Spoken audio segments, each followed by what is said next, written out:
In this video I'm going to show you how to add page breaks in Google Forms. So as you can see, I have created an example form and now we are going to add some page breaks.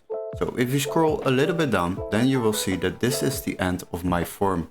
Now to add a page break into my Google form, we need to go to the menu on the right side, and here you will find different options.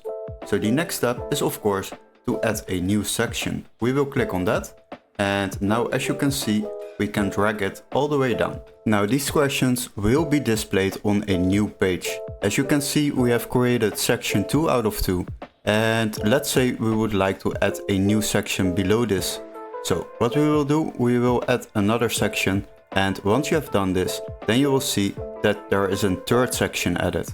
Now to change this to the lowest part of our form, we need to click on the 3 dots on more, and after that we will click on move section again. Now if you click on move section again, then we can place these sections more down. So what we will do, we will drag the section down, and now it will be placed all the way down. As you can see, we have now added another section, and if we scroll all the way down, then you will find the new section, so the new page, all the way down below the other questions. So once people have finished these questions, then they will start at a new page where you can add new questions. And this is how you add page breaks in Google Forms.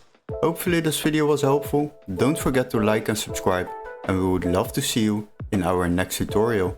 Cheers guys!